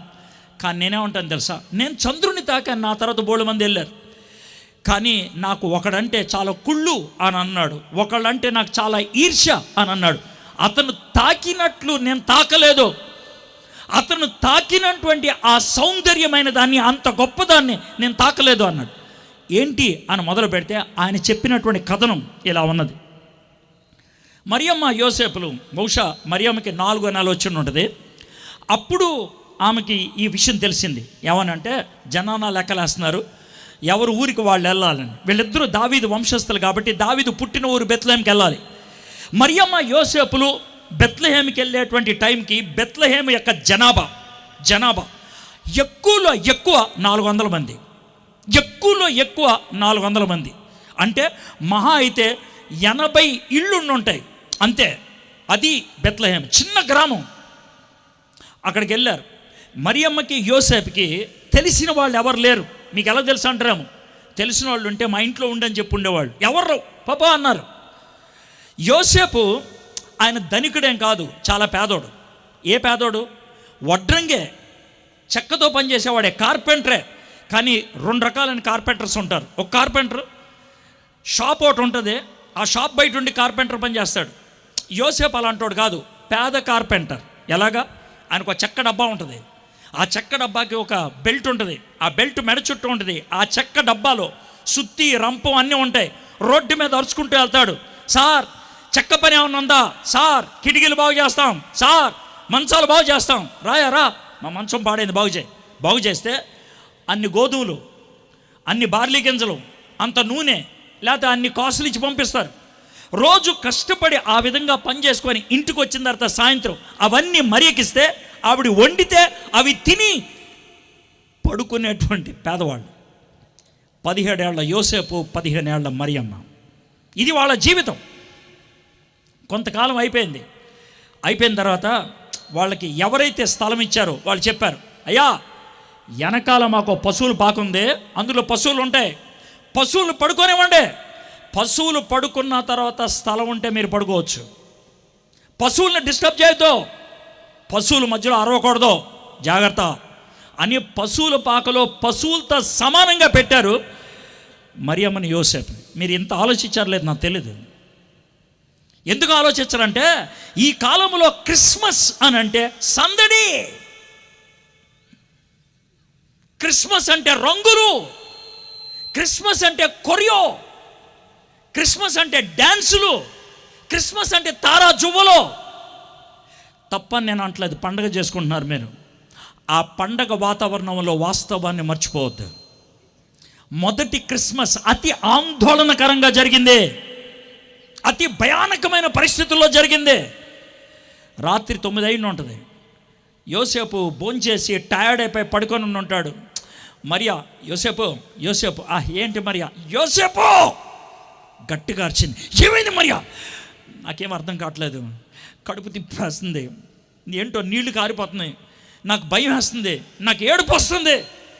ఆ టైంలో యోసేపు కూడా అవునా నాకు కూడా ఏం తెలియదే ప్రార్థన చేస్తూ ఉన్నాడు. అరవటం మొదలుపెట్టింది. కడుపులోంచి బిడ్డ బయటకు వస్తున్నాడు, వాళ్ళకి సహాయం చేయడానికి ఉన్నాడు. బహుశా అప్పుడు యోసేపు వయసు 18 ఏళ్ళేమో. కడుపులోంచి బిడ్డ బయటకు వస్తుంటే ఆ తలకాయను పట్టుకొని బయటికి లాగింది మొట్టమొదటిగా యోసేపు. నీల్ ఆమ్స్ట్రాంగ్ ఆ మాట చెప్తే ఉంటాడు తెలుసా, దేవుడు నరరూపిగా ఈ లోకములోకి వచ్చినప్పుడు మొదటిసారి ఆయన్ని తాకింది యోసేపు.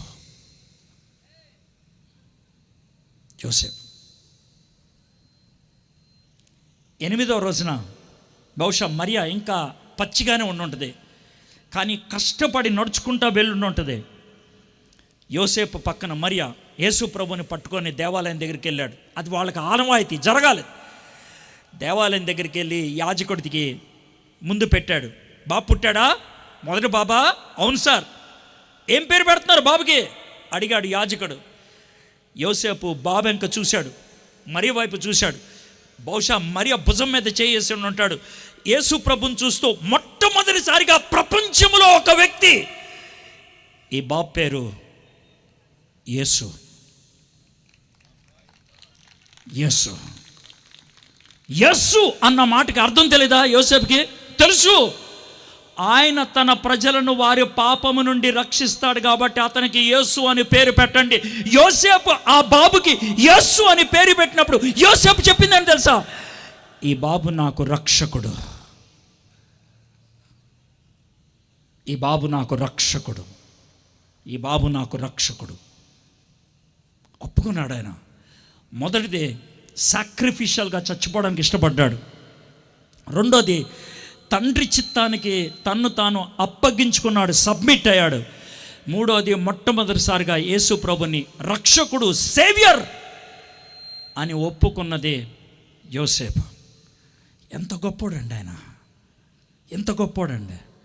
నా ఉద్దేశ ప్రకారం మొట్టమొదటిగా రక్షణ అనుభవంలోకి యోసేపు వచ్చాడేమో. ఎందుకంటే రక్షకుడు అని పిలిచాడు ఆయన, రక్షకుడు అని. తనకి తెలిసిన దానికి లోబడ్డాడు. నేను ముందే చెప్పాను, మొదటి అధ్యాయాన్ని వివరంగా చెప్తాను, రెండో అధ్యాయాన్ని పైపైన చెప్పుకుంటూ వెళ్ళిపోతానని. టైం 10:43 అయింది. 7 నిమిషాల్లో ముగిచ్చేస్తాను నేను. ఓకే, రెండో అధ్యాయానికి వద్దాం. యోసేపు గారికి మొత్తం 4 కళలు వచ్చినాయి. ఎన్ని? 4 కళలు. ఒక కళ మీకు వివరించాను. ఈ కళ అయిపోయింది. యోసేపు బాబు పుట్టాడు. నెమ్మదిగా తన వడ్రంగి ఆ వృత్తిలో అభివృద్ధి చెందాడు. నెమ్మదిగా పశువుల పాకలోంచి ఒక ఇంటికి వెళ్ళిపోయాడు. ఆ ఇంట్లో వరండా ఆయనకి షాపు, వెనకాల ఇల్లు, అక్కడ ఉన్నాడు. ఆ టైంలో ముగ్గురు కొంతమంది జ్ఞానులు వచ్చారు. యేసు ప్రభుకి 3 వాళ్ళు మీకు గిఫ్ట్స్ ఇచ్చారు, మీకు తెలిసిందే అది. వాళ్ళు వెళ్ళిపోయారు. ఇప్పుడు నేను 13వ వచనం చదువుతున్నాను. ఇది 2వ అధ్యాయం. వారు వెళ్ళిన తర్వాత, ఎవరు వాళ్ళు? జ్ఞానులు. వాళ్ళు వెళ్ళిన తర్వాత, ఇదిగో ప్రభుదూత స్వప్నమందు యోసేపునకు ప్రత్యక్షమై. అంటే యోసేపు ఏం చేస్తున్నాడు? నిద్రపోతున్నాడు. ఎక్కడ నిద్రపోతా ఉండంటాడు? యోసేపు, యేసయ్య, మరియమ్మ ముగ్గురు పడుకున్నారు. ఇది పరిస్థితి.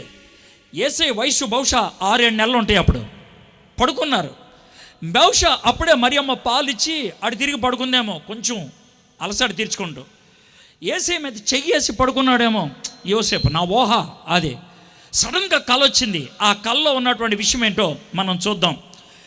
ప్రత్యక్షమై, హేరోదు ఈ శిశువుని సంహరింపవలనని, అంటే చంపాలని ఆయన్ని వెదుగుపోచున్నాడు కనుక నీవు లేచి ఆ శిశువును ఆయన తల్లిని వెంట పెట్టుకొని ఐగుప్తునకు పారిపోయి నేను నీతో తెలియజెప్పే వరకు అక్కడే ఉండవాలని అతనితో చెప్పాను. ఇది కళ. టక్కమని లేచి కూర్చున్నాడు. యేసు ప్రభు ఇంకా చూస్తున్నాడు. హేరోదు చంపాలనుకుంటున్నాడంట, ఎత్తుకుదాం అనుకుంటున్నాడంట. ఈలోగా మరియా లేచింది. ఏమండి, ఏమైందండి? మరే నాకు కళ వచ్చింది. అవునా? చెడ్డ కళ అంటే చాలా భయానకమైన కళ. అవునా? ఏంటంట? మన బాబుని హేరోదు చంపేద్దాం అనుకుంటున్నాడు. ఇప్పుడు ఏం చేయమంటాడు? దూత చెప్పాడు, మనం వెంటనే వెళ్ళిపోవాలంట, ఇక్కడ నుంచి వెంటనే వెళ్ళిపోవాలంట. స్విచ్ ఆన్ చేయి, లైట్ ఆన్ చేయడానికి కరెంట్ లేదు. అప్పుడు కిరసనాలు దీపాలు ఉండే అంతే. అయితే ఆ మాట విని మరియమ్మ టక్కుని లేచింది. యేసేపు తప్పుని లేచాడు. తర్వాత ఏం జరిగిందో చూడండి. అప్పుడు అతడు లేచి రాత్రివేళ, ఎప్పుడది? రాత్రివేళ శిశువును తల్లిని తోడుకొని ఐగుప్తునకు వెళ్ళి, ఐగుప్తులో నుండి తర్వాత వదిలేండి. ఐగుప్తుకు వెళ్ళు అనేది ఎలా ఉంటుంది తెలుసా? రే పంజాబ్ వెళ్ళరా అంటే పంజాబేరే. ఎక్కడికే? అదేరా వెస్ట్ బెంగాలే. ఎక్కడికే? తెలంగాణే. ఎక్కడికి? ఐగుప్తు అనేది ఊరు పేరు కాదు, దేశం పేరు. క్లారిటీ లేదు. కానీ లేచిపోయాడు. అర్ధరాత్రి లేచి మరియమ్మను తీసుకొని 6-7 నెలల యేసు ప్రభుని తీసుకొని బెత్లెహేం నుంచి ఐగుప్తు బోర్డర్కి 2 రోజుల ప్రయాణం, 2 days ప్రయాణం చేసి ఐగుప్తుకి వెళ్ళి అక్కడి నుంచి ఎక్కడికి వెళ్ళాడో నాకు తెలీదు, అక్కడ నివాసం చేశాడు. యోసేపు man of action, man of obedience, లోబడే జీవితం అమోఘం. ఇది జరిగినప్పుడు యోసేపు వయసు బహుశా 18.5-19 ఏళ్ళు, అంతే అంతే. తెలియనటువంటి ఐగుప్తు దేశానికి భార్యని కొడుకుని తీసుకొని వెళ్ళిపోయాడు. ఇప్పుడు నెక్స్ట్ వద్దాం, 19వ వచనం. హేరోదు చనిపోయిన తర్వాత ఇదిగో ప్రభుదూత ఐగుప్తులో యోసేపునకు స్వప్నమందు ప్రత్యక్షమై, నీవు లేచి శిశువును తల్లిని తోడుకొని ఇశ్రాయేలు దేశమునకు వెళ్ళుము, శిశువు ప్రాణము తీయ చుండుని వారు చనిపోయారని చెప్పాను. అప్పుడు అతడు లేచి శిశువును తల్లిని తోడుకొని ఇశ్రాయేలు దేశమునకు వచ్చాను. ఇక్కడ రాత్రి లేచినప్పుడు లేదు, పొద్దున్న లేచేళ్ళు ఉంటాడు, కంగారు పడాల్సిందేం లేదు. ఇక్కడ కూడా ఇశ్రాయేల్ అనేది ఊరు పేరు కాదు, దేశం పేరు. ఇశ్రాయేల్ అంతే, ఇశ్రాయేల్. క్లారిటీ. దేవుడు ఎక్కడైనా మాట్లాడతాడు. నజరేతులో మాట్లాడాడు, బెత్లెహేంలో మాట్లాడాడు, ఐగుప్తులో మాట్లాడాడు. మొదటి కళ నజరేతులో, రెండో కళ బెత్లెహేంలో, మూడో కళ ఐగుప్తులో. నువ్వు సరైనోడవైతే దేవుడు ఎక్కడైనా మాట్లాడతాడు. బాత్రూంలో కూడా మాట్లాడతాడు దేవుడు, లెట్రిన్లో కూడా మాట్లాడతాడు దేవుడు. క్రైస్తవులకి దేవుడు మాట్లాడటానికి ఇదే చోటు అనేది లేదు. నువ్వు తిన్నోడవైతే దేవుడు ఎక్కడి నుంచైనా నీతో మాట్లాడతాడు. From anywhere God can speak. దేవుడు యోసేపుతో నజరేతులో మాట్లాడాడు, బెత్లెహేంలో మాట్లాడాడు, ఇప్పుడు ఐగుప్తు దేశంలో. అంటే క్రైస్తవ్యం లేని, యోధా తత్వం లేని, దేవుడంటే ఎరుగనటువంటి ప్రజల మధ్య జీవిస్తున్నప్పుడు కూడా దేవుడు అతనితో మాట్లాడాడు. వెళ్ళిపోయాడు. ఆయన వెళ్ళిపోయి ఇశ్రాయేల్ దేశానికి వచ్చాడు. 22వ వచనం. అయితే అర్కలాయు తన తండ్రి అయిన హేరోదునకు ప్రతిగా యోధా దేశమును ఏలుచున్నాడని విని అక్కడికి వెళ్ళవెరిచి స్వప్నమందు, ఇది 4వ కళ, దేవుని చేత బోధింపబడిన వాడై గలిలయ ప్రాంతములకు వెళ్ళాను. బహుశా ఐగుప్తు నుంచి బెత్లెహేం రావడానికి 3-4 రోజులు, బెత్లెహేం నుంచి మళ్ళీ నజరేతుకి రావడానికి ఇంకొక 4 రోజులు, అంత దూరం ప్రయాణం చేశాడు. దేవుడు కొన్నిసార్లు ఒకేసారి చెప్తాడు ఏం చేయాలో, కొన్నిసార్లు లోబడే కొద్దీ కూడా చెప్పుకుంటూ వస్తాడు. క్రమక్రమంగా బయలుపరిచేటువంటి దేవుడు ఇక్కడ క్రమక్రమంగా బయలుపరిచాడు. ఇజ్రాయెల్కి వెళ్ళు. ఇజ్రాయెల్కి వెళ్ళిన తర్వాత ఇక్కడ కాదు, యోధా కాదు నువ్వు వెళ్ళాల్సింది, నీ పాతింటికి కాదు వెళ్ళాల్సింది, నువ్వు కొనుక్కున్నటువంటి బెత్లెహేంకి కాదు వెళ్ళాల్సిందే, నువ్వు నజరేతుకు వెళ్ళాలి, గలిలయకి వెళ్ళాలి. అక్కడికి పంపించాడు. 2 అధ్యాయాల్లో ఎన్ని పాఠాలు నేర్చుకుంటాం. చిన్నప్పటి నుంచి వాక్యాన్ని ధ్యానం చేసినటువంటి యోసేపు, 2 తెలిసిన దానికి లోబడినటువంటి నీతిమంతుడైనటువంటి యోసేపు, 3 దేవుని మాట అర్థమైతే చావుకైనా సరే తెగించి దానికి శిరస వహించేటువంటి యోసేపు, దేవుని బిడ్డను దేవుని బిడ్డగా చూడటానికి ఇష్టపడినటువంటి యోసేపు, యేసుక్రీస్తుని రక్షకుడు అని పిలిచినటువంటి తొలి యోసేపు, యోసేపు దేవుని చిత్తాన్ని నెరవేర్చడానికి ఎంత లోబట్టానికైనా సాహసించినటువంటి యోసేపు. యోసేపు యేసయ్య పెరిగే కొద్దీ వడ్రంగిగా తయారు చేశాడు యేసయ్యని, వడ్రంగిగా. 12వ ఏట దాకా యోసేపు బతికే ఉన్నాడు. బహుశా యేసయ్యకి 14 ఏళ్ళు 15 ఏళ్ళు వచ్చేప్పటికి యోసేపు చనిపోయాడు.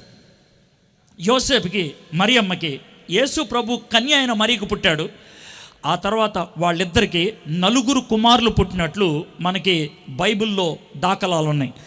మార్కు సువార్త 6వ అధ్యాయం 3వ వచనం చూస్తే వాళ్ళ పేర్లు కూడా మనకి ఇవ్వడం జరిగింది. మార్కు సువార్త 6వ అధ్యాయం 3వ వచనం. ఇతడు మరియ కుమారుడు కాడా, ఇతడు యాకోబు, యేసు, యోధా, సీమోను అనువారి సహోదరుడు వడ్లవాడు కాడా, అతని అక్క చెల్లింద్రు మనతో ఉన్నవారు కారా అని చెప్పుకుని ఆయన విషయమై అభ్యంతరం చేసిరి. యేసు ప్రభు తల్లి అయినటువంటి మరియకి కనీసం 7 పుట్టారు. అందుట్లో ఒక ఆయన యేసయ్య అయితే మిగిలిన వాళ్ళు కనీసం 4 కొడుకులు 2 కూతుర్లు. ఇంతమందిని కన్న తర్వాత యోసేపు చనిపోయాడు. యోసేపు చనిపోయిన తర్వాత బహుశా జరిగిన విషయం ఏదేమో, ఒకరోజు మరియా, బాబు యేసు రావా, ఏంటి మమ్మీ తమ్ముడోళ్ళు పడుకుని పోయారా? పడుకున్నారు మమ్మీ. చెల్లోళ్ళు పడుకున్నారు మమ్మీ. బాబు ఇప్పుడు దాకా మీ నాన్నగారు అబ్బా ఎంతో కష్టపడితే మన కుటుంబం అంతా నడిచిందిరా. అవును మమ్మీ నాకు తెలుసు. నువ్వేం చెప్తున్నావు నాకు తెలిసింది మమ్మీ. అని బహుశా భుజం మీద చేసి ఉంటాడు. మమ్మీ, డాడీ నాకు మంచం ఎలా తయారు చేయాలో నేర్పించాడు. అబ్బా నాకు కిటికీలు ఎలా చేయాలో నేర్పించాడు. అబ్బా నాకు కుర్చీ ఎలా చేయాలో నేర్పించాడు. రేపటి నుంచి నేను వర్క్షాప్కి వెళ్తాను మమ్మీ, నేను చేస్తా పని. బహుశా 15వ ఏట నుంచి 30వ ఏట దాకా 15 ఏళ్ళు వడ్రంగి పనిచేసి కుటుంబాన్ని పోషించాడు యేసయ్య. కొడుకుని ఒక వడ్రంగిగా తయారు చేశాడు యోసేపు. యేసుక్రీస్తు ప్రభువారు దేవుడిగా మాటతో విశ్వాన్ని సృష్టించాడు. మనిషిగా మేక్ కొడతాం నాన్న దగ్గర నుంచి నేర్చుకున్నాడు. ఎంత గొప్ప వార్తండి. చిన్న క్రిస్మస్ సందేశం ఇది. 2 అధ్యాయాలు చదువుకుంటూ వెళ్ళాం అంతే. ఇందులో అంతరార్థం ఏమీ లేదు. యోసేపు నుంచి నేర్చుకోగలిగే పాఠాలేంటి? మీ జీవితంలో దేవుడు ఎన్ని విషయాలు మీకు బయలుపరిచాడు. నిన్ను నమ్మి నువ్వు ఎవరికో చెప్తావని ఆశించి, నీ ద్వారా స్వార్థ వ్యాప్తి చెందాలని ఆశించి, నువ్వు పవిత్ర జీవితం జీవించాలని, నీతిమంతుడిగా నీతిమంతురాలుగా ఉండాలని ఇంత ఆశించి ఇంత వాక్య బోధన చేస్తే దాని ఫలం ఏంటి? లోబడగలుగుతున్నారా? 17 ఏళ్ల యోసేపు ఇంత గొప్ప జీవితం, లోబడే జీవితం, వాక్యాన్ని అనుకరించే జీవితం, కళకు ఆయన అర్థం చేసుకొని జీవితంలో పాటించే జీవితం, చావుకి తెగించడానికి దేవుని చిత్తాన్ని నెరవేర్చే జీవితం, తాను యేసుని రక్షకుడు అని పిలిచేటువంటి జీవితం, సాక్రిఫిషియల్, సబ్మిసివ్, సేవియర్ అని ఒప్పుకునేటువంటి జీవితం యోసేపు జీవించాడు. What about you? మీ పరిస్థితి ఏంటి? హ్యాపీ క్రిస్మస్ అని చెప్పుకుంటే అయిపోయిందా? ఆ క్రీస్తు నాకు రక్షకుడు అని చెప్పగలుగుతున్నారా? మాటల్లో కాదు, జీవితంలో. Are you able to show it? ఈరోజు యేసు ప్రభుని రోడ్డుకి ఎక్కించారు. ఈరోజు యేసు ప్రభు యొక్క ఉనికిని ప్రశ్నించే వాళ్ళు అయ్యారు. ఈరోజు యేసు ప్రభు దేవుడు కాదు అని వాదించే వాళ్ళు వచ్చారు. అలాంటి వాళ్ళ మధ్యన వాదన కాదు మనకు కావాల్సింది. ఆ క్రీస్తుని రక్షకుడుగా, ప్రభువుగా కలిగి జీవిస్తే మన జీవితమే వాళ్ళకి జవాబు అవ్వాలి. అలాంటి జీవితాన్ని జీవించడానికి దేవుడు మనకు సహాయం చేయను గాక. చిన్న ప్రార్థన చేసుకుందాం. మా దేవా, మా ప్రభువా, నీ కుమారుడైనటువంటి యేసయ్యను మాకు రక్షకుడుగా ఈ లోకంలోకి పంపించావు. ఆయన మానవుడు, అందుకే మాకు ప్రతినిధి. ఆయన శిలువ మీద చనిపోయినప్పుడు దేవుడు, అందుకే ఆయన మా రక్షకుడయ్యాడు. దైవ మానవుడైనటువంటి యేసుని ఈ లోకములోకి తీసుకురావడానికి యోసేపు చేసినటువంటి త్యాగపూరితమైనటువంటి పరిచర్య, లోబడేటువంటి పరిచర్య మా ముందు పెట్టినందుకే మీకు వందనాలు. 2 అధ్యాయాలు ప్రభా ఆయన కోసం కేటాయించి ఈ విషయాలన్నీ మాకు వివరించావు. ఎందుకంటే యోసేపు నుంచి మేము పాఠాలు నేర్చుకోవాలని, నేర్చుకోగలుగుటకు కృప చూపించమని, ఈ వాక్యాన్ని మా జీవితానికి ఆశీర్వాదకరంగా చేయమని యేసు నామములో వేడుకొంచున్నాం తండ్రి. ఆమేన్.